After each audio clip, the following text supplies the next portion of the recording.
Já, góður hlustendur, velkomin að Rauða borðinu á mánudegi. Ég held að það er búið að vera fallegt veður í allan dag og fólk kannski að koma inn núna eftir, það er búið að heitt hérna fyrir sunnan og ég talaði mann á Egilsstöðum sem var bara kvarta yfir ómiklum hita, þannig að þetta búið að vera góður dagur. En svo að veðrið sé gott í dag að þá eru blikur á lofti og ekki síst kannski í atvinnumálum, atvinnuhorfur. Á miðvikudaginn að þá hefst sóttkví við landamærin og ég veit ekki hvort það sé ykkur áætlanir sem að liggi fyrir en það er svona almennt gert ráð fyrir að þá fækki ferðafólki fljótt. En þetta er ekki það eina. Það hafa verið búið að loka allavega tímabundið kísilverksmiðjunni á Bakka. Í Straumsvík eru hótanir að loka verksmiðjunni þar. Ef ekki fæst lækkun raforkuverðs við minnsta, ég veit ekki hvort þessu með kröfur að lækka laun starfsfólksins. Og þannig að það er margt í mörgu eins og sagt er. Og til að ræða þetta þá hef ég fengið verkalýðsforkólfa eins og sagt er stundum. Það er Aðalsteinn Árni Baldursson, hann er á Húsavík, Vilhjálmur Birgisson á Akranesi, Ragnar Þór Ingólfsson, hann er í Reykjavík en ég held nú að VR ná eiginlega orðið út allt land og svo Guðrún Elín Pálsdóttir sem er í verkalýðsfélagi Suðurland sem nær frá Rangá bara yfir Sandana eða hvernig er svæðið? Ég man þetta ekki alveg, Guðrún. Það er að Lómagnúpi. Að Lómagnúpi.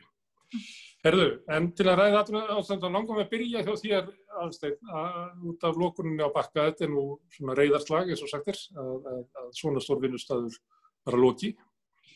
Hvernig horfir þetta við ykkur? Hafið þið trúað að þetta opni aftur? Hafið þið trúað á því að koma eitthvað í staðinn eins og sagt eitthvað allt annað? Eða hvað er að fara að gerast, Húsavík?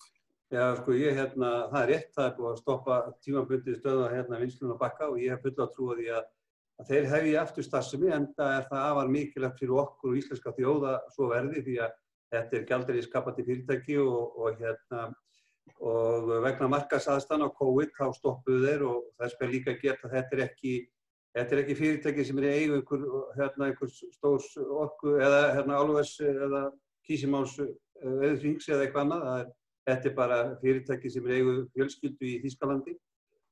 Það er hér allt á fullu, það er að segja, það eru 20-30 manna hópur viðgerðir á verksmiðjunni og síðan hafa þeir boðið okkur til fundar núna í þessu mánuði þar sem þeir vilja þróa áfram kaupaukakerfi og svo kallar hæfnisramma plús að semja vinnutímastyttingar, þannig að það er öll vinna í gangi sem viðkemur því að reksturinn haldi áfram og þeir vilja vera bara tilbúnir að geta hafið starfsemi aftur þegar markaðsmálin lagast og þegar ég er að tala þetta þá er það bara þannig að þetta fyrirtæki er orðið mikilvægasta fyrirtæki hér í Þingeyjarsýslum og reyndar með þýðingarmeiri fyrirtækjum á Norðurlandi því að á síðasta ári greiddi þetta fyrirtæki 1,4 milljarða í laun. Þeir voru langhæstir í greiðslum til okkar af svona launatengdum gjöldum, er að borga einhverja 200 milljónir til sveitarfélagsins og kaupa sérlega svona þjónustu af öðrum aðalum svona hálfan milljarð á síðasta ári. Það er að segja verktökum, undirverktökum og þjónustuaðalum, þannig að þetta er gríðarlega, fyrirtæki er gríðarlega mikilvægt fyrir okkur og jú, það var sagt upp 80 starfsmönnum að mest verið 150 starfsmenn við störf, þannig að við trúum því að þeir muni hefja aftur starfsemi og því betra fyrir okkur. En í samningunum við ykkur eru kröfur að launakostnaður lækki til þess að vera hægt að opna? Snúa samningarnir það? Nei, það nefnilega snýst ekkert það. Þetta snýst það að stytta vinnuvikuna hjá starfsmönnum og fyrir sömu laun og þetta snýst það að taka upp þennan hæfnisramma og bónuskerfi innan verksmiðjunnar sem allt þetta miðar að því að bæta kjör starfsmanna. Það er ekki nefnt að lækka laun starfsmanna, þannig að það er ekki komið til umræðu og þetta er ekki svona í huga nefna. Þeir vilja bara halda sínu striki og hafa mikla trú á því að þetta fara á stað aftur. Það er eitt sem er sagt þegar talað lokununa á Bakka, þá það sagt einhvern veginn svona Já, þetta nú ekki svo mikið áfall fyrir byggðarlagið því þarna unnu nú fyrst og fremst útlendingar sem að fluttu þarna sérstaklega til þess að vinna bara hjá Bakka. Hvað segirðu við svona? Þetta er bara bull, því að erlend fólk sem að kemur hingað til starfa út allt land í ferðaþjónustu. Við vitum að ferðaþjónustan í Íslandi að stærstum hluta mönnuð erlendu vinnuafli og við skulum ekki gleyma því heldur að í gamla daga þegar ég var í fiskinum, enda uppalinn þar voru nánast bara Íslendingar í fiskvinnslu. Síðan fóru að dala og erlend vinnuafl tók við og fiskvinnsla í dag á stóru hluta mönnuð erlendu starfsfólki, því að þannig eins og á Bakka þá hefur verið kringum 33–40% hafa verið Íslendingar og stór hluta hinum einstaklingunum hefur bara sest hér af með fjölskyldu og hafa eignast börn hér og vilja bara vera hér og vilja ekkert fara. Þannig að þetta er bara fólk eins og við tökum þeim fagnandi enda þurfum við á þessu vinnuafli að halda. Guðrún, það ég veit ekki hvernig ástandið er á þínu svæði, en víða land er sagt að sumarið hafi verið skárra heldur að fólk reiknaði með og ég heyrði nú einhver svona viðtöl í sumar frá Víki Mýrdal að það bara vantaði fólk í vinnu og annað slíkt og svona því að þetta leit mjög illa út í upphafi eða svona snemsumars. En núna með þessari svona lokun landsins eins og sagt að það kallað það að fólk þurfa að fara í 5–6 daga sóttkví þegar kemur og þá reikna með að allavega þeir sem eru að koma í stuttstopp sé ekki að fara á milli landa. Reikniði með að svona svo von sem að kveiknaði í sumar að hún slökkni fljótt núna? Já, það má eiginlega segja það. Vegna þess að maður var náttúrulega svolítið svartsýnn með haustið og svo kom svona eins og þetta væri kannski aðeins að lifna við. En núna eins og segir með þessum síðustu aðgerðum að þá munu fjöldamargir staðir sérstaklega sem minni staðir loka sko. Og maður var líka búin að heyra eins og í vor, þú veist, af minnistöðum sem voru raunverulega búin að ákveða að loka bara í sumar en opnuðu svo að því það var bara góð aðsókn sko. Þannig að það segir sig þá náttúrulega bara sjálft að núna munu þeir gera það sko.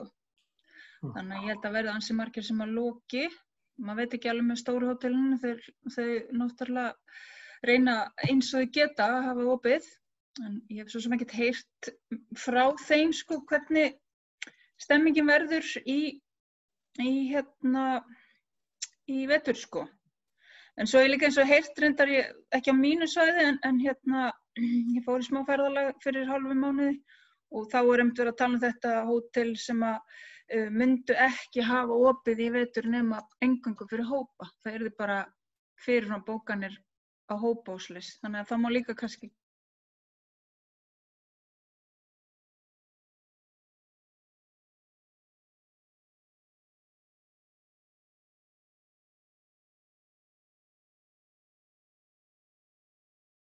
mörgu leyti með því að spruttu fram fyrirtæki.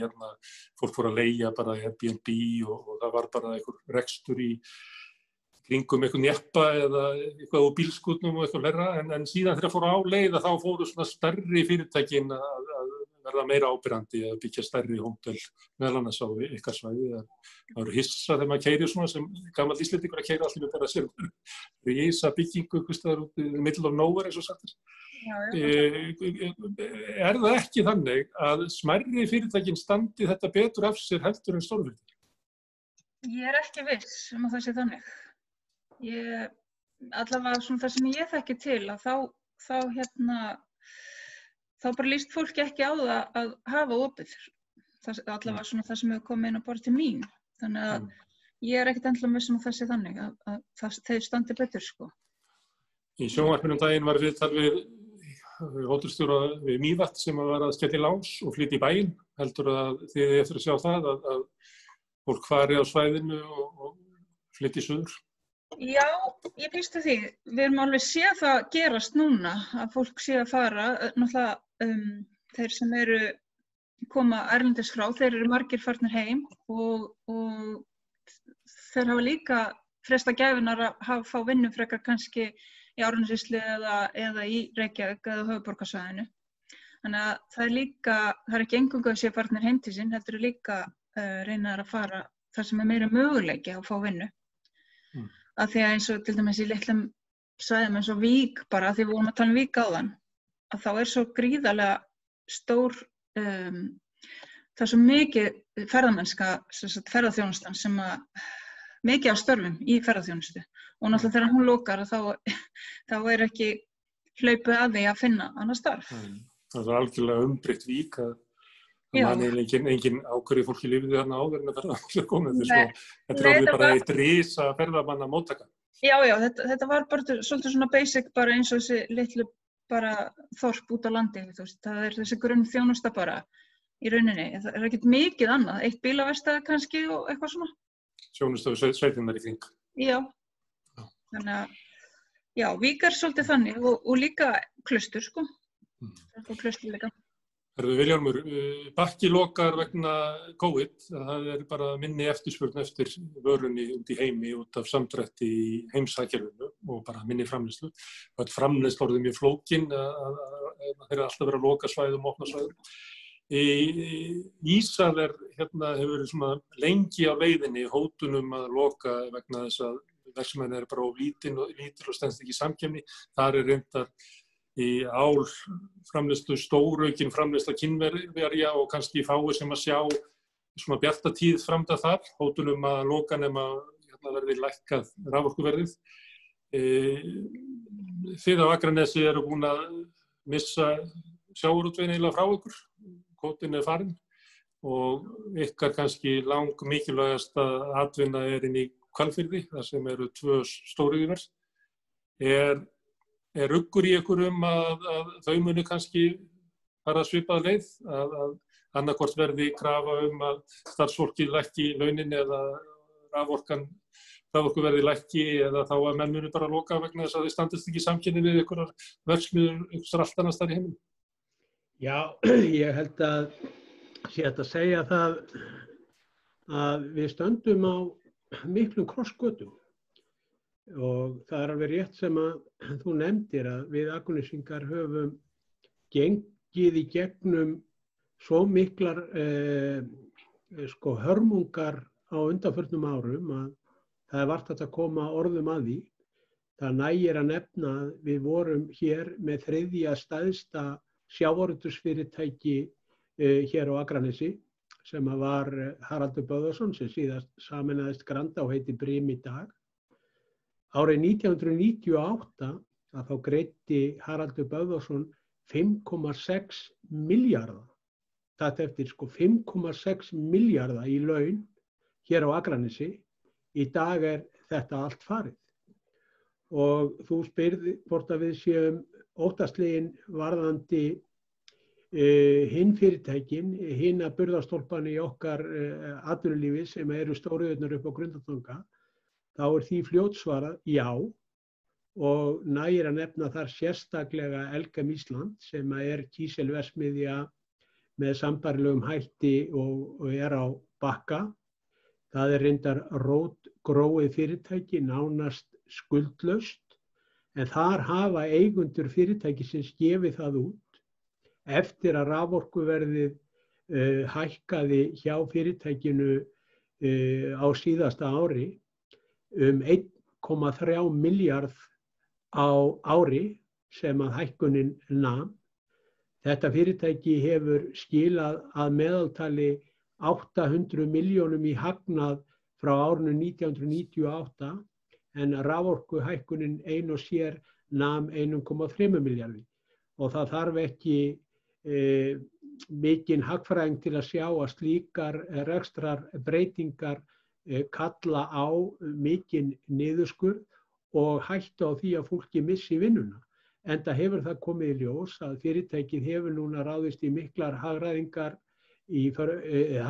undanförnu, hefur skorið niður hjá sér kostnað sem nemur tæpum hálfum milljarði. Það hefur þýtt 15% fækkun af vinnuaflinu sem að þarna var og það liggur líka fyrir að ef að ekki næst að semja við Landsvirkjun til framtíðar á samkeppnishæfu verði, þá mun fyrirtækið hverfa héðan að landi brott. Þetta bláköld staðreynd. Ef að Landsvirkjun lækkar ekki verðið, að þá mun Elkem loka. Ég held að þetta liggi meira í því sko, hvað mun gerast þegar samningur rennur út, þessi sem að þeir gerðu, sem að rennur þá eftir 8 ár, mun koma enn frekari hækkun eða mun verðið lækka. Það allavega alveg morgunljóst að fyrirtæki þar sem að framleið fyrirtæki sem þurrkuð öllu upp, það engin ávinningu fyrir slík fyrirtæki að halda starfsemi sinni áfram hér. Og ég verð bara að segja það alveg nákvæmlega svo og þetta eins og Aðalsteinn nefndi áðan og mér alveg hulið ráðgátt að heyra í fólki hvernig það talar þennan iðnað sem að skilar 300 milljörðum í útflutningstekjur á ári. Við getum tekið Rio Tinto sem dæmi, bara straumlækkunin sem að þeir réðust í fyrra þýðir að útflutningstekjur fyrirtækisins lækka 9 milljarða. Nú ferðaþjónustan að kvarta yfir því að þessar frekari takmarkanir á hana með tvöfaldri skimun og sóttkví muni kosta þjóðarbúið 11 milljarða. En bara straumlækkunin í Straumsvík 9 milljarða lækkun á útflutningstekjum. Það segir engin neitt yfir þessu. Svo talar fólk bara þannig að það eigi bara að loka þessu og eigi bara að finna eitthvað annað. Mér langar að nefna, ég skoðaði síðustu 5 ár hjá Norðuráli. Hvað þetta fyrirtæki að skila inn í íslenskt samfélag? Þá bara staðan þannig að útflutningstekjur á síðustu 5 árum hjá Norðuráli eru 450 milljarðar. Það búið að greiða í laun og launatengjöld 40 milljarða. Það búið að borga í tekjuskatt til ríkissjóðs 7,2 milljarða. Það hefur greitt í fasteignagjöld og hafnargjöld 2 milljarða. Það hefur borgað sérstakan orkuskatt upp á 2 milljarða sem settur var á í hruninu og það hefur greitt og tækið nú eftir. Það hefur greitt í raforku. Tæpa 8-10 milljarða. Samt sem áður búið að telja almenningi trú í þessu landi það að það sé verið að gefa raforkuna. Það eru 8-10 milljarðar sem að Norðuráli búið að greiða fyrir raforkuna síðustu 5 árum og Ísal, mér reiknast til út frá þeim megavöttum sem þeir eru að nota, sem einhvers staðar í milli 3 og 350 megavött, þá eru þeir að borga 15 milljarða. 15 milljarða til Landsvirkjunar á hverju einasta ári. Og hver staða Landsvirkjunar? Hvernig stendur Landsvirkjun? Og takið nú eftir. Landsvirkjun var stofnuð í kringum byggingu álversins í Straumsvík. Bæði fyrirtækin eru rétt rúmlega 50 ára. Á síðustu 10 árum hefur Ísal tapað tæpum 30 milljörðum. Á sama tíma hefur Landsvirkjun, sem var stofnuð í kringum byggingu Ísals, eins og ég sagði rétt áðan, skilað 67 milljörðum í hagnað. Landsvirkjun á orðið eigið fé upp á 300 milljarða og það greiddi niður skuldir í fyrra fyrir 26 milljarða en skilaði samt sem áður 13,6 milljörðum í hagnað. En samt sem áður, og ég ítreka það, almenningi í þessu landi talið í trú það að það sé verið að gefa raforkuna. Það ekki svo. En ég segi að sjálfsögðu eiga þessi fyrirtæki að greiða fyrir raforkuna þannig að sómi sé af, en við getum líka náð af þessum fyrirtækjum með margvíslegum öðrum hætti heldur en það að stefna samkeppnishæfni þeirra í hættu og þau hverfi héðan, meðal annars í gegnum launakjör starfsmannanna sem að skila sér í formi tekjuskatts, í formi útsvars, fasteignagjalda og svo framvegis. En þetta tal hjá fólki, og mér finnst það svo mikið virðingarleysi, gagnvart þessum þúsundum manna sem að starfa í þessum iðnaði, þegar bara talað það bara að loka þessu og það bara að gera eitthvað annað. Við verðum að átta okkur. Þú talar að það sé svona lítill hljómgrunur og það alveg rétt hjá þér að það eiginlega fáir aðrir en þú sem að raunverulega tala máli stóriðurnar. Það þorir því enginn. Það ekki. Af því það ekki inni. Það þykir ekki flott. Meira sé að stjórnmálamenn, þeir þora því ekki. Það engin stjórnmálamaður. Nei, ekki eins og fólk úr Sjálfstæðisflokki eða miðflokki. Það eiginlega bara Vilhjálmur Birgisson og Akureyri sem að tala máli stóriðan. Akranesi. Tökum dæmi. Það starfa 2500 manns upp á Grundartanga. 2500 manns með afleiddum störfum. Þróunarfélag Vesturlands tók það saman hver laun og launantygjöld hjá öllum fyrirtækjunum er. Það eru tæpir 20 milljarðar. Ef að þetta myndi loka, þá það ígildi þess að Reykjavík yrði af tekjum sem næmi 516 milljörðum. 516 milljörðum. Svo segir fólk bara, heyrðu, fólk á bara að fara að gera eitthvað annað. En byrju að segja, þegar kvóti fór frá ykkur, þá var áfallið svona viðlíka og ef þú myndir þýða það yfir áfallið reykinga, þá sagði engin neitt heldur. Ég alveg sammálar því og ég get alveg tekið undir það með þér. Það sagði engin neitt heldur þá. En það sem að má eiginlega segja að hafi fallið í skuggan af því sem að var að gerast í sjávarútveginum var einmitt uppbyggingin sem að var á Grundartanga. Samhliða því frá 1998 þá Norðurál búið að vera í stanslausri stækkun að fara úr 60.000 tonnum upp í 320.000 tonn og hefur skapað fullt af störfum. Þetta ekki bara kallmenn sem vinna í stóriðinu á Grundartanga, það fullt af konum sem eru líka vinnaðar. Og ef okkur tekst vel til okkur rakka í komandi kjarasamningu við Norðurál, þá munum við breyta vaktakerfinu þar og gera það meira fjölskylduvænna heldur það í dag. Það unnið á 12 tíma vöktum í dag en við viljum fara með þetta yfir í 8 tíma þannig að það gefi fólki betri kost á því að stunda þessa vinnu. En Vilhjálmur, ástæðan fyrir því ég reyna að klára þetta með að þú sért eini talsmaður stóriðjunnar á Íslandi og þú segir að stjórnmálamennið þori ekki að segja þetta og þetta sé bara ekki inn. Getur það verið að svona ráðandi öfl í sterkur stjórnmálaflokkum eins og Sjálfstæðisflokknum og í samtökum atvinnulífsins og viðskiptaráði og svona þeir sem að þykjast vera að berjast fyrir hag fyrirtækjanna og atvinnulífsins, að þeir líti svo á að þetta sé eitthvað sem að hvort sem fara og við þurfum að horfa til einhverja annarra framtíðar til þess að selja orkuna úr landi og að það sé raunverulega engin vilji til þess að verja stjóriðuna svona í sjálfsagt. Þess vegna sér þú einn eftir. Að það sé engin svona raunverulegur vilji á Íslandi til að verja þetta. Ég fyrst og fremst og það algjört lykilatriði að allir átti svo einu.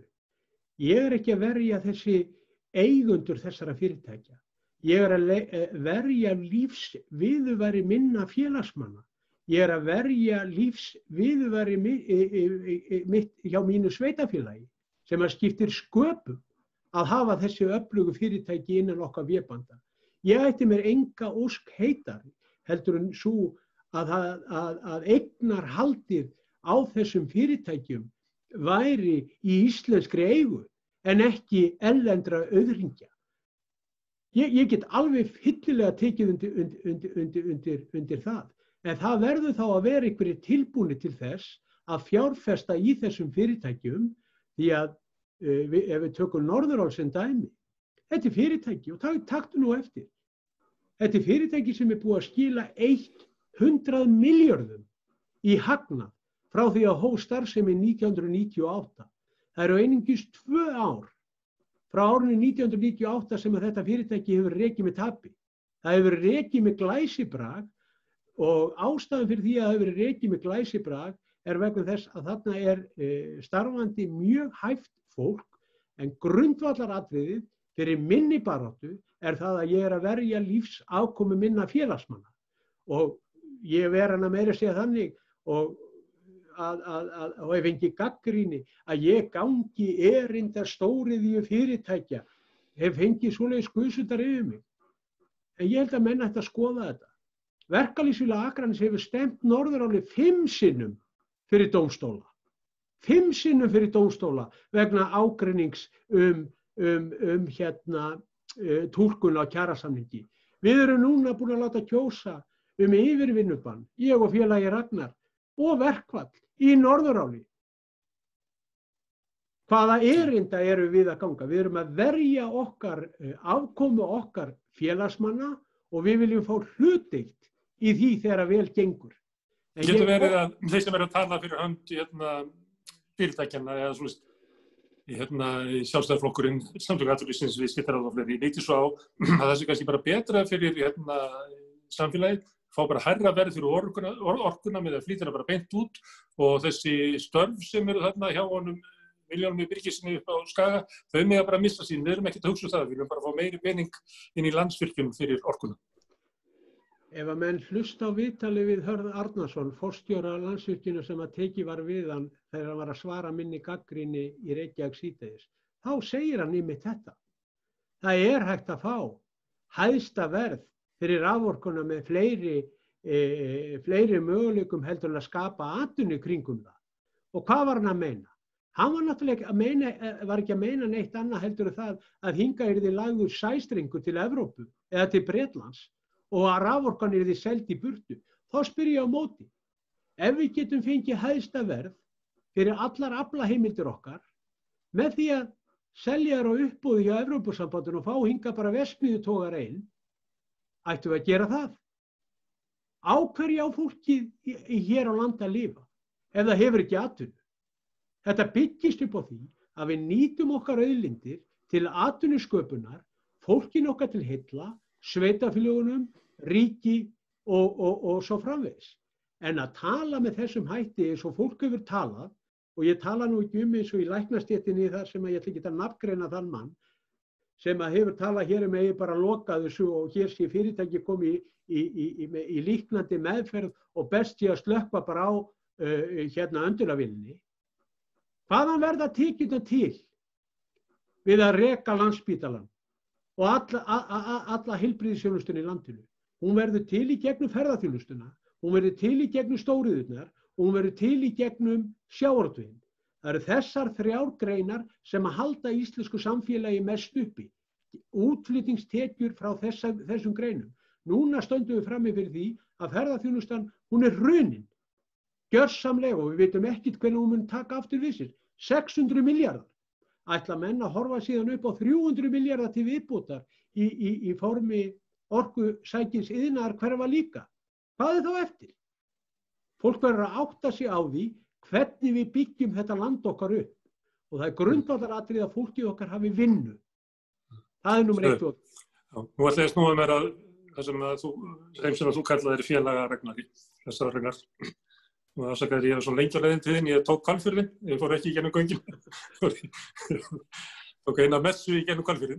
Mér langar aðeins að snúa talinu við. Vegna þess að við erum með þarna stóra verksmiðju, stóra vinnustaði sem liggur svona hótinn í loftunum að loka og sumir eru búin að loka. Við erum með ferðaþjónustuna á svona háska stað og svo í sumar fylgdust við með því hvernig stjórnendur flugleiða notuðu stöðuna á því félagi til þess að raunverulega þrýsta á launalækkanir sem að þeir kölluðu eins og þeir reyndar að vera ekki lækkanir heldur væri bara að fólk væri að vinna fyrir sömu launum eða væri að vinna með fleiri tíma. Getur verið að staðan á vinnumarkaði sé svolítið að snúast að þeir sem eru kannski semja við ykkur laun sjáu fram á að það sé ákveðið tækifæri í stöðunni raunverulega til þess að sækja á verkaliðin, lækka laun, halda aftur að ykkur réttindum, að nú sé eiginlega sóknarfæri og þeir náttúrulega orða kannski ekki þannig, það er kannski ekki rétt, þeir segja sem svo að út af samkynninsstöðunni þá getum við einfallega ekki boðið þau laun sem við töldum okkur til geta gert fyrir ári síðan og núna þurfum við að endurskoða hlutina og því miður þá leiðir það til þess að fyrirtækin geti ekki borgað sömu laun og þau hafa gert. Frá kaupmáttur sem verið á Íslandi undanfarin misseri mun ekki geta haldið. Þetta getur verið staðan. Já, ég held að þetta sé mörgu leyti rétt greining hjá þér. Við allavega hefum verið að upplifa og verða vitni af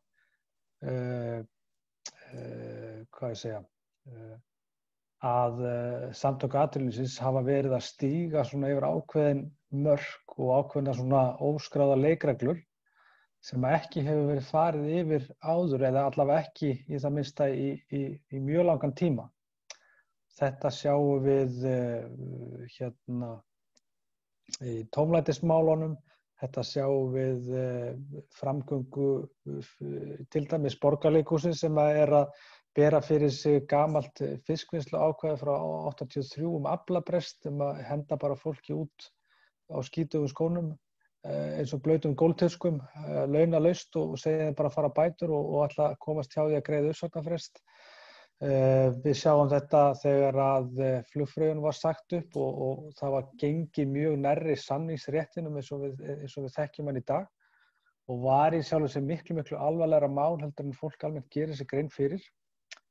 Og svo mætti lengi telja og síðasta útspil þar sem að verið að vara við því að hækka atvinnuleysisbætur. Þarna bara verið að fara í sjálfu sér inn á brautir sem að eru bara mjög ógeðfelldar og já, maður hugsi yfir þessari nýju kynslóð sem að taka við stjórnartaumunum hjá Samtökum atvinnulífsins, sérstaklega út á hörkunni og þessari svona fádæma skilningsleysi fyrir kjörum í lífsgæðum fólksins og hversu langt þau eru tilbúin til þess að ganga á þessi sjálfsögðu réttindi og lífskjör sem við þó höfum náð fram með þrotlausri baráttu hreyfingarinnar yfir áratuga skeið. Þannig að já, ég held að þetta sé rétt greining hjá þér. En hægt að sameina þessa kröfu sem er svo sterkt til dæmis sérstaklega hjá félaga Vilhjálmi að við verum að vernda störfin, að þessi áhersla sem hann leggur á það, en á sama tíma er fyrirtæki eigendur kannski að ganga á kjörin. Er hætt við að það sé erfitt að spila úr þessari stöðu þannig að krafan að verja stöðin og forða fólki frá atvinnuleysi geti leitt til þess að verkalýðshreyfingin fari í veika stöðu og annarkvort beygir sig gagnvart launakjörunum eða þá í gegnum þá svona almanna hagsmuni eins og sölu raforkuverði og slíku. Er hægt í þessu? Er hægt að sameina þetta? Já, sko, ég held að sko, eins og félagi Villi hefur bent á að þá staða Norðuráls alls ekki slæm. Þetta félagið hefur verið rekið með hagnaði og þetta ekki sama staða hjá þeim eins og hjá Ísal til dæmis. Og ef að fólk vill losna við þessi fyrirtæki og segja að komum bara eitthvað í staðinn, það er ekki eitthvað sem að menn draga upp úr hattinum. Ef að það einhver stefnubreyting hjá stjórnvöldum að fara í það að selja raforkun úr landi að fyrir einhverja örlítið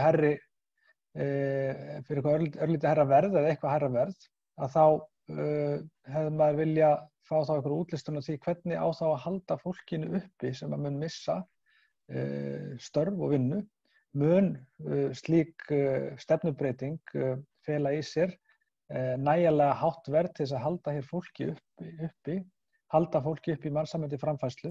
Ég efast það og sömuleiðis þeir sem að vilja eða hafa talað mjög harkalega gegn stóriðunni að þeir verða þá líka að svara því hvernig hyggjast þeir koma til móts við þá þúsundir einstaklinga sem að munu missa lífsviðurværi sitt. Það ekki bara einstaklingarnir sem starfa þetta eru fjölskyldur þeirra, börnin og sömuleiðis sveitarfélögin sem eru að halda út í grunnþjónustu og náttúrulega ríki líka. Það er ekki nóg að taka alltaf bara annan pólinn og segja þetta er ómögulegt og við þurfum að losna við þetta og það verður bara fínt ef þetta lokar. Þetta eru störf sem eru með alveg ágætislaunum. Þetta eru svona pakkalaun og ég man ekki hver meðallaunin félagi Vilhjálmur leiðrétti mig, ég held að það sé 800.000 sem ekkert óalgeng laun á mánuði fyrir starf hjá Norðuráli. Þetta út frá vaktakerfum og svo framvegis en ég held að sko við stöndum á ekki bara við heldur bara svona heimsmyndin hún að breytast og við sjáum þessa stórfyrirtækjavæðingu sem og samþjöppun sem hefur orðið til þess að misskipting hefur aukist alveg gríðarlega. Þetta barátta sem við þurfum að herja bæði hér heima og sömuleiðis á alþjóðavettvangi og þetta bara sko þetta dauðans alvara. Það ekkert hægt að orða með öðrum hætti að og það hafast tölur sýnt. Hún hefur verið að greina þetta ágætlega Guðrún Johnson sem nýráðin efnahagsráðgjafi VR fjölda dauðsfalla hjá ungu fólki í Bandaríkjunum og sett það í samhengi við bæði aukna misskiptingu og meiri samþjöppun og lægri laun og bara verri lífskjör almennt. Þannig að þetta dauðans alvara og miklu rauninni stærra mál heldur en kannski fólk almennt gerir sig grein fyrir og einmitt í svona kreppum og niðursveiflu eins og nú að þá einmitt opna svona eitthvað rúm fyrir svona stefnur, stórhættulegar stefnur eins og samtök atvinnulífsins eru að reka. Vilja ekki leggjast gegn því að hækka atvinnulífsbætur sem duga ekki einu sinni fyrir framfærslu. Einmitt vegna þess að þau eru hrædd það að þau fari upp fyrir lægstu launin sem eru líka allt of lág. Aðalsteinn, Ragnar nefndi Ameríku, Bandaríkin. Þar hefur verið svona ástand þannig að á tímabili þá voru það fáir svona í stjórnmálunum sem voru tilbúnir að venda hinn góðu svona blue collar work og 800 krónur á mánuði fyrir að vinna í álveri á Íslandi. Það vel launað svona blue collar work svona sem að verkamaður bara mjög sómasamlegt. Þú getur fleytt, þú getur búið fjölskyldunni svona sæmilegar lífsskilyrði á þeim peningum sem að þeir stendur kannski ekki til boða í láglaunastörfum inn í ferðaþjónustunni og víðar. Getur verið að þið talið svolítið það svona að það sé ekki í tísku að tala fyrir þessum störfum og þessum fyrirtækjum og öðru slíku. Getur verið að við séum með svona eins og svona menningarlegt vandamál að umræðan fari í einhverja átt og þar sé ekki pláss fyrir verkafólkið á Bakka og verkafólkið inn í Hvalfirði og Ísal, að það bara sé ekki tekið með einhvern veginn, að þeirra svona lífskjör og þeirra líf sé bara ekki horft á það. Já, þetta er náttúrulega stór spurning. Það sem kannski mest í taugarnar á manni og félagi Vilhjálmur kom með ágæta tölur úr hvað stóriðan að skapa og það er bara eins og það að fólk veður áfram í vitleysinu og hefur ekki áhuga að kynna sér þetta og fá þá hreint hvernig tekjurnar verða til og varðandi raforkuverð og annað og það búið til einhver talnaleikur í kringum þetta sem stenst ekki. En eins og ég sagði hér upphafi og hort til að það var alveg ljóst að þessi verksmiðja á Bakka gríðarlega mikilvæg og ég rakti það hér áðan. En ég var hins vegar við því Gunnar Smári eins og þú sagði aðeins áðan og ég heyri menn tala að þetta er bara stóriðan og búið. En það þannig að svona stór vinnustaðar eins og í Hvalfirði og fyrir austan og Reyðarfirði og í Hafnarfirði að þetta er svo mikið margfeldis áhrif. Ég fór til Rakarans daginn og hann sagðist hann hafði miklar áhyggjur vegna þess að hann var að missa fjöldan allan af hausum eða hvað við getum orðað að myndi fækka verulega þeim sem hann þyrfti að klippa.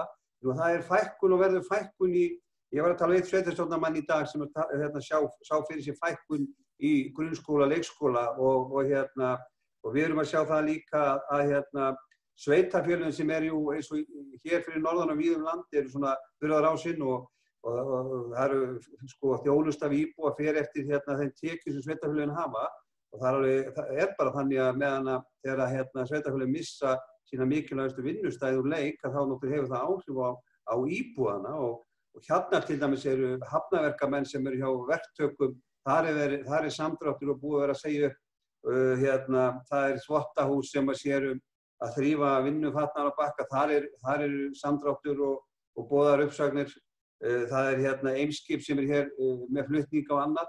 Þetta og ferðaþjónustan, flugið og matvörubúðirnar og allt, það allt undir þegar svona stór aðili á ferðinni og þetta allt annað og heldur við til dæmis að þið vorum að tala um ferðaþjónustuna.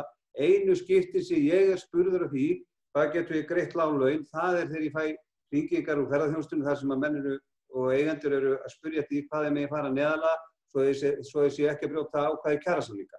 Það hefur verið talað rosalega mikið fyrir ferðaþjónustunni en ég hef talað fyrir því nú eigi menn að stokka upp á nýtt og skoða spilin vegna þess að við getum ekki veðja á ferðaþjónustunni eins og við höfum gert og COVID sýnir okkur fram á að við verðum að hafa sterkari og stöndugri atvinnugreinar og þar kemur inn stóriðjan og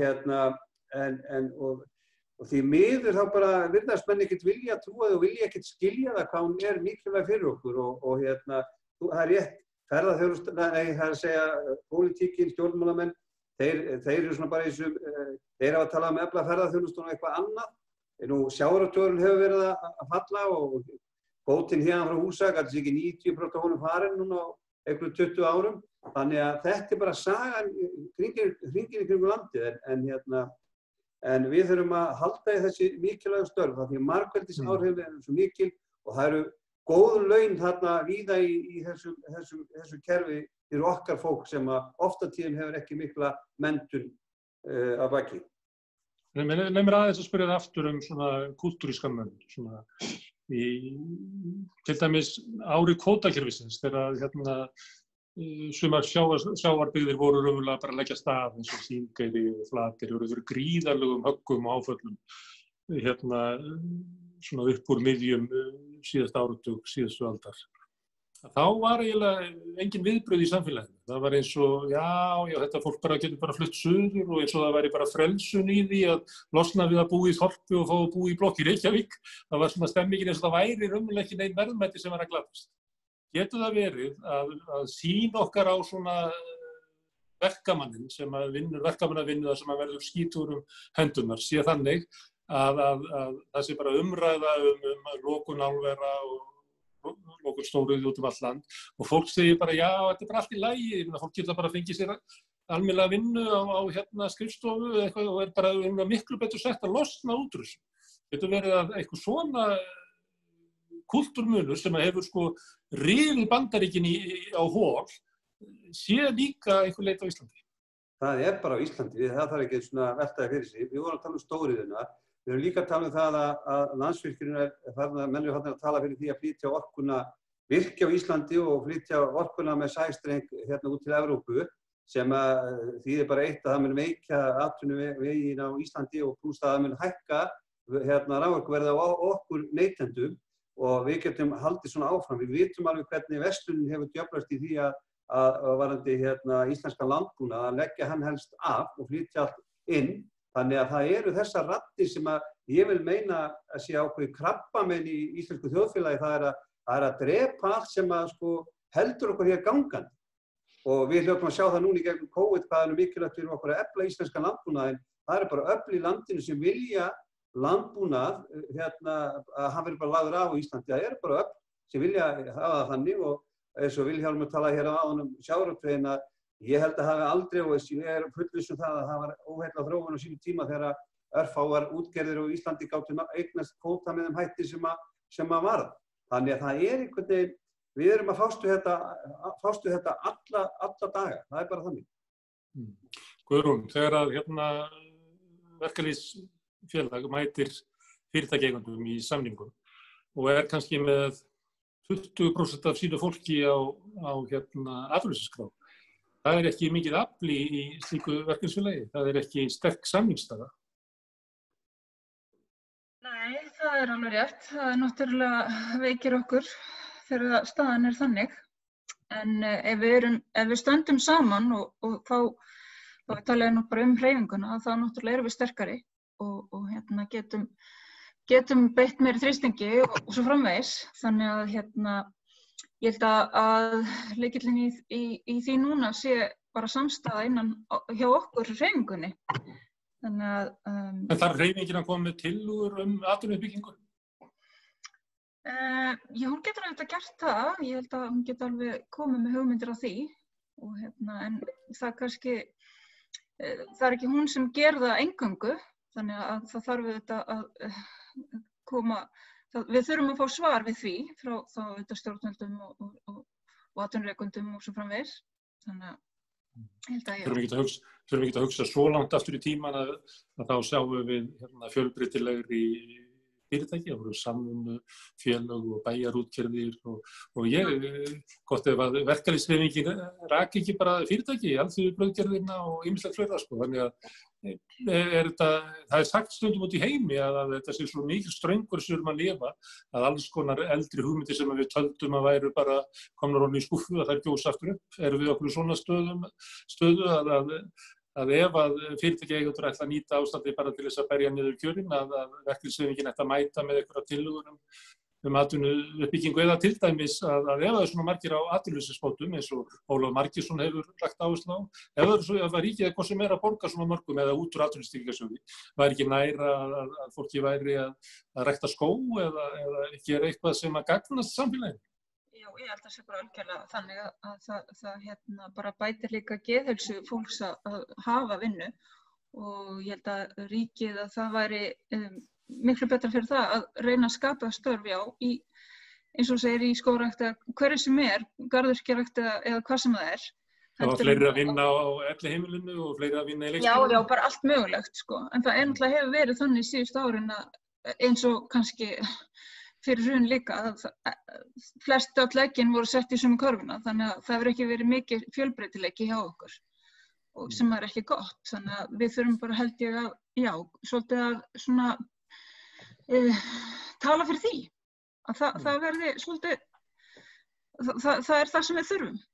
Þannig að eins og segið, það er ekki bara að vera atvinnulaus, náttúrulega, það hefur svo áhrif á svo margt. Það er ekki bara áhrif að þú ert með minni tekjur, það hefur áhrif á geðheilsuna líka, sem náttúrulega bara mikið lýðheilsumál. Þannig að ég held að við þurfum öll bara að, já, við þurfum bara að standa saman einhvern veginn og svona láta heyra í okkur. Viljónur á verkalýðshreyfingin að vera með atvinnustefnu, atvinnuuppbyggingarstefnu? Já, ég held að það sé margt vitlaust að gera það, og ég reyndar þeirra skoðunar, auðvitað lendir maður oft í þeirri stöðu að þegar maður að semja kaup og kjör handa sínum félagsmönnum, að maður þarf að fylgjast vel með, maður þarf að fylgjast með hvernig gengur fyrirtækjum.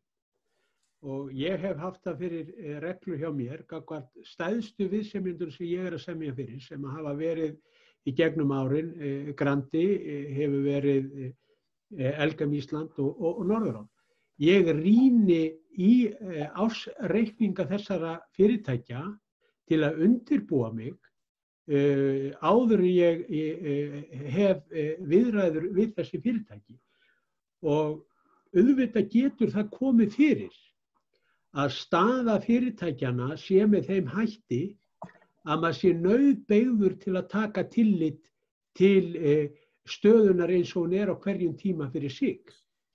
Þetta gerðum við í Verkalýðsfélagi Akraness gagnvart Elkem Ísland í síðustu samningum. Við gerðum skammtímasamning við Elkem til að mæta þeim erfiðleikum sem fyrirtæki stendur núna frammi fyrir. Það voru með náttúrulegri fækkað 40 störfum hjá Elkem, og eins og ég nefndi áðan þá var skorið niður 500 milljónir eða halvan milljarð til að mæta þessari stöðu sem fyrirtæki var í, og starfsmenn voru bara sammála því að reyna eftir með öllum tiltæku ráðum að verja líka störfin. Það er alveg rétt sem Guðrún sagði hér áðan, að hafa atvinnu lýðheilsumál, og það á líka vera hlutverk verkalýðshreyfingarinnar að verja störfin, og við getum lent í því.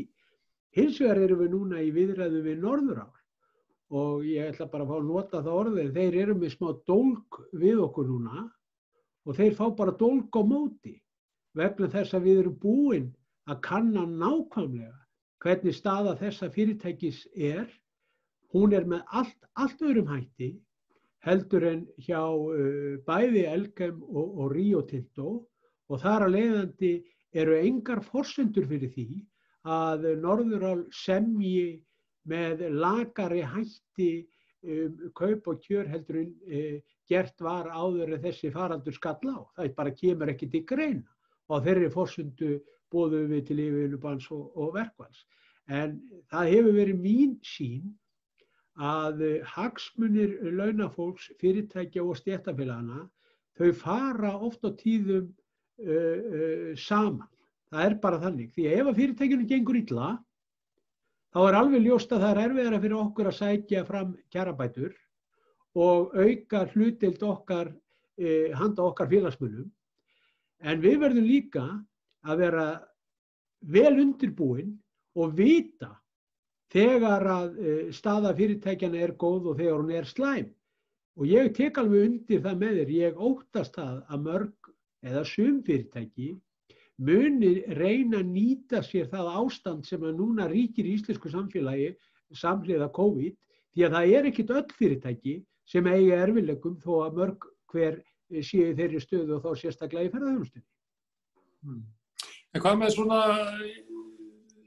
Aðalsteinn segir að sko, ferðaþjónustan sé kannski ekki svo góð atvinnugrein. Nú þið að semja fyrir svona vinnandi fólk og maður tekur það, ég bara túlka það sem Aðalsteinn að segja, það bara ekkert gott fyrir vinnandi fólk að ferðaþjónustan byggist upp sem bara eintóm láglaunastörf og láglaunastörf endalaust. Og bara við viljum þetta ekki, við viljum fá einhverja atvinnustefnu sem býr til góð störf handa okkur. Ekki bara henda einu menntaða fólk, heldur líka bara góð störf fyrir svona blue collar verkafólk, að það sé sómasamleg störf sem að maður getur labbað heim með launin sín og framfleytt sér og fjölskyldur sinni og mennta börnin sín og bara þessar gömlu kröfur frá síðustu öld. Sko. Algjörlega, og ég tek algjörlega undir það með þér að þetta svo grein sem að hér hefur farið með svona bara eins og eldflaug upp í loftið. Það bara þannig þessi grein skaust fram úr sjávarútveginum og skaust fram úr orkusæknum iðnaði hvað útflutningstekjur varðar. En það alveg rétt. Launakjör í ferðaþjónustunni hvað lökust á íslensku vinnumarkaði og ekki bara lökust, heldur hefur það verið vitneskja okkar í verkalýðshreyfingunni að hvergi nokkurs staðar kjarasamningsbrot eins algeng eins og í ferðaþjónustunni og það er miður og þetta þurfum við að laga. Mér langar að nefna eitt af því við vorum að tala áðan stóriðjurnar að ástæðan fyrir því að enginn vill snerta á þessu með töngum, hvorki stjórnmálamenn né aðrir. Ekki nema þú.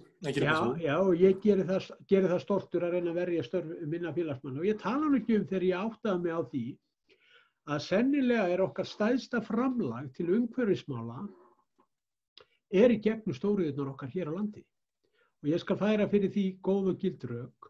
Rökin einfaldlega þau að hér á landi við að nýta tandurhreina, vistvæna orku til að knýja þennan iðnað áfram. Á Íslandi að þá mengar við að framleiða 1 tonn af áli 1,8 milljónir tonna. Að meðaltali í Evrópu það 9,8 milljónir tonna sem að mengunin við hvert framleitt tonn. Takt eftir 1,8 hér á landi. Í Kína, þar sem að 56% af öllu áli í heiminum framleitt. Þar mengunin 21 milljón tonna. Þannig að það sést bara á þessum tölum að knýja þessar verksmiðjur áfram hér með vistvænni grænni orku. Það okkar stærsta framlag til umhverfismála og síðan þessu til viðbótar. Að þá miklu meiri mengun í kringum ferðamannaiðnaðinn heldur þessar stóriðjur. Því að allar þessar flugferðir sem að hingað verið að fljúga, það 26 flugfélög þegar eðlilegt ástand sem fljúga til landsins til og frá og það miklu meiri mengun heldur þessi fyrirtæki að menga og munar þar gríðarlegu. Hræsnin svo mikil í fólki að það hoppar jafnvel upp í sína þotu, ef að þannig má orðið komast, eftir að hafa verið búið að halda fyrirlestra mikilvægi þess að taka á þessum skítugu stóriðum. Og jafnvel síðan með áldós, kókdós í áli. Þannig að hræsnin í íslensku samfélagi gagnvart þessum iðnaði, hann ríður ekki við einteyming. Og ég bara hef sagt það við stjórnmálamenn og ég ítreka það, kjarkleysið í mönnum að standa með þessum iðnaði að mínu mati algjörlega óboðlegt.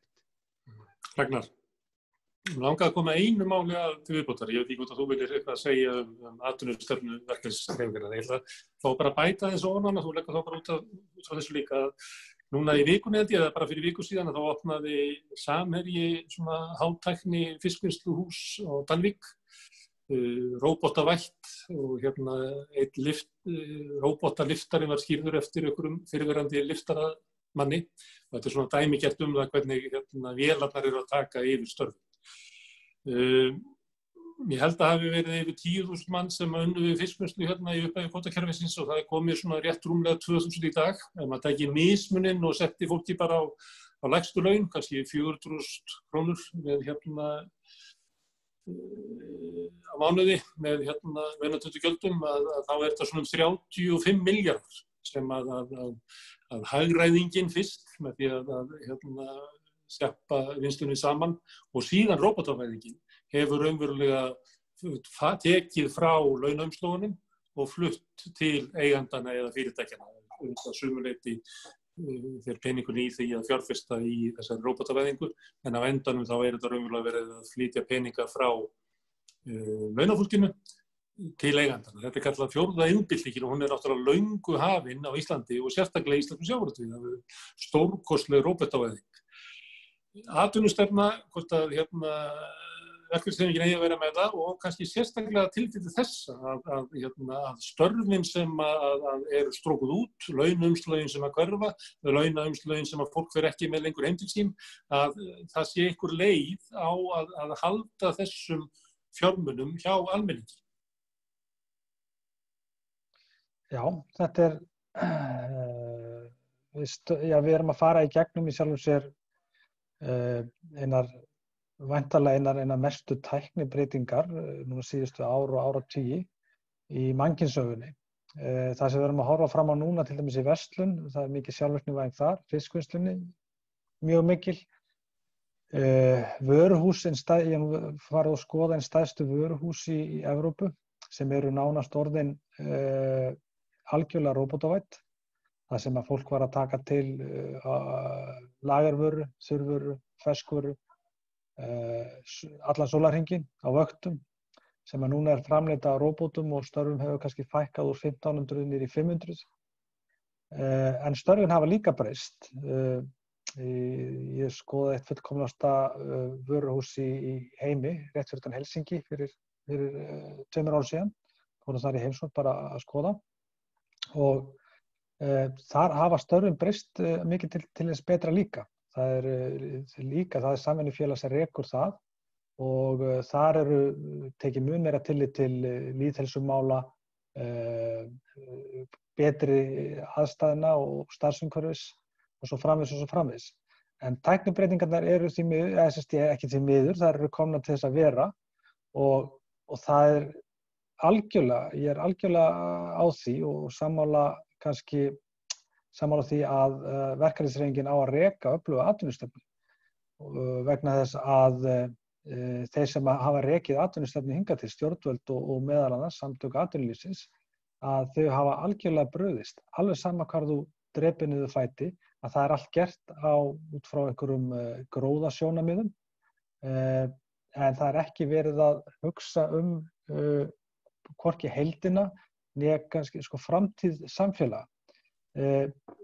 Fyrirtæki á Íslandi, þau borga, við erum að taka saman skýrslu og við erum komist á því að fyrirtæki almennt á Íslandi borga ekki skatta. Það er að tala við borgum skattana, það tekjuskattur, útsvarið og allt þetta. En fyrirtæki bara almennt borga bara ekki skatta. Sjokkerandi fyrir margar hlutasakir. Og þetta er bara alheims vandamál. Við veitum að stórfyrirtækin út í stóru heimi, Amazon, hefur ekki borgað skatta frá upphafi.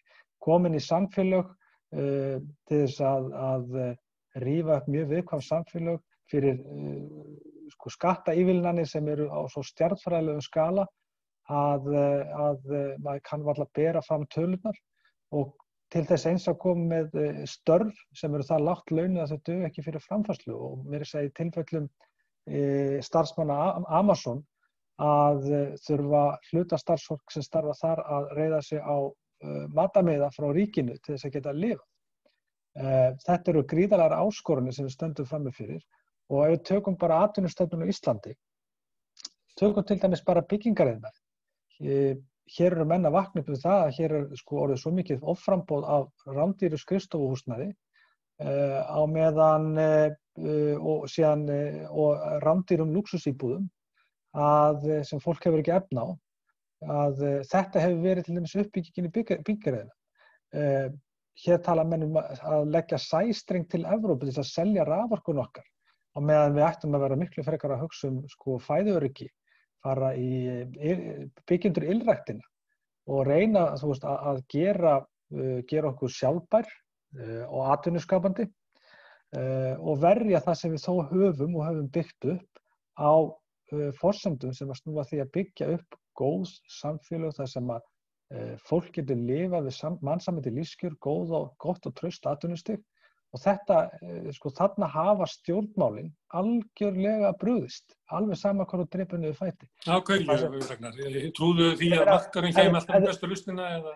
Já, til dæmis, það reiða svo að markaðurinn kemur með bestu lausnina, sem að snýst, það sem markaðurinn að koma með er að toga niður, nánast launin, niður á strípaða taxta, beita sér fyrir því að atvinnuleysisbætur hækki ekki, svo það þurfi ekki að hækka lægstu laun meira en orðið fara í mjög óeðlilega samþjöppun á markaði, eins og við sjáum til dæmis með Festi til dæmis, að nú eru bensínstöðvarnar orðnar smásölu aðilar og svo framvegis og síðan Hagar sem eru komin inn í Ólís núna og svo framvegis. Það er að vera gríðarleg samþjöppun og þessari samþjöppun fylgir í sjálfu sér þetta ekki gott fyrir vinnumarkaðinn, þetta ekki heilbrigt ástand. Ég meina, öll svona fákeppni, hún bitnar yfirleitt og iðulega á neytendum sjálfum, eins og ég bent á til dæmis. En betur þú segja mér eitt, Ragnar, hafið þið einhverja stefnu í þessu? Vegna þess að ég, til þess að núna bara í síðustu viku var frétt það að Skeljungur hafi verið að kaupa stækkar hlut sinni í brauð og kó og gló og maður hugsa, hver á að græða á þessu? Heldur þetta sé betra að vinna þarna? Heldur þetta sé betra fyrir neytendurna? Fyrir hvernig þetta betra? Þetta sko mögulega eru alls konar svona snúningar til þess fallnir að fækka snertifléttum, þjappa saman fyrirtækjum í stórfyrirtæki og þarna er með stefnuleysi bæði stjórnvalda og líka verkalýðshreyfingarinnar vegna þess að það eru lífeyrissjóðirnir sem eiga þessi fyrirtæki og bera mörgulítið ábyrgð á því þessari samþjöppun sem á sér stað. Samtök atvinnulífsins hafa lagt gríðarlega áherslu á því að breyta samkeppnislögum til þess að auðvelda stórfyrirtækjum að vinna enn frekar gegn hagsmunum almennings og síðan eru þessi fyrirtæki þeim er stjórnað af minnihlutahópum sem að oft á tíðum geta á baku mjög lítið hlutafé stjórnað þessu risastóru fyrirtækjum með gríðarlega veltu og verið síðan einhverjum alls konar tilfærslum eins og til dæmis þegar Festi var að kaupa núna íslenska orkumiðlun af nátengdum félögum og vinum forstjórans fyrir fleiri 100 milljónir. 3 ára gamalt fyrirtæki sem hefði vel mátt bara hægt að stofna deild hjá einum til þess að fara í nákvæmlega sama reksturinn. Það alls konar svona hlutir sem eru ógeðfelldir og við sjáum til dæmis, bara verðleika matið. Ef við tökum til dæmis byggingu ljósið þess sem ég sagði áðan, að þegar við erum að kalla eftir byggingu og framleiðslu og hagkvæmum íbúðum sem fólk hefur efna á að búa í og leigja til þess að lækka niður kostnað við að lifa og auka þannig lífsgæði, að þá er verið að byggja hér einhverja mestu bullglerhöll sem að sögu fara af og er nú að nóg að taka í íslenskri byggingarsögu að vera að byggja þessa glerhöll yfir Landsbankann. Á meðan stendur, held ég, 15.000 fermetra atvinnuhúsnæði upp við Ögurhvarf, nánast tómt. Nánast tómt. Nú komið læknastofur þar, ég fór þar daginn. Já, reynda að koma læknastofur. Einni hæðinni af 9 eða eitthvað svoleiðis. Og þarna hefði til dæmis Landsbankinn geta keypt húsnæðið, flutt höfuðstöður sínar og það hefði samt verið pláss fyrir læknamiðstöðina á líklegast brot af því verði sem kostar að byggja upp þessar spari snobb höfuðstöðar niður í miðbæ. Og síðan eru menn hissa á því að það sé komið hér offramboð af skrifstofuhúsnæði, sérstaklega í ljósi þess að vinnumarkaðurinn, þessar breytingar sem hafa komið í kjölfar COVID-verunar, eru meira og minna að ýta fólki út í fjarfundi og það er eina af þessu stóru breytingu sem munu verða líka. En við verðum og okkur ber bara skylda til þess að hafa skoðanir í því hvernig við byggjum upp atvinnu á landinu, alveg eins og samtök atvinnulífsins vilja hafa skoðun og stjórna því á hvaða kjörum vinnuaflið fæst. Já, herðu, láttu þetta vera lokaorðin. Ég ætla að ná ykkur einhvern tímann saman aftur til að ræða okkur þetta. Ég hef kannski beint umræðin of mikið á það sem er vandi og hætta til staðar. Kannski ættum við að pröfa að hittast aftur og ræða það hvers konar atvinnulíf ætti að byggja upp og mér finnst sjálfsagt að verkalýðshreyfingin hafi skoðun á því hvers konar fyrirtæki og vinnustaðir eru byggðir upp. Því að það náttúrulega skiptir kannski fólki langmestu máli að það sé í boði almennileg vinna fyrir sómasamleg kjör. En ég þakka ykkur kærlega fyrir Vilhjálmur Birgisson, Aðalsteinn Árni Baldursson, Guðrún Elín Pálsdóttir og Ragnar Þór Ingólfsson.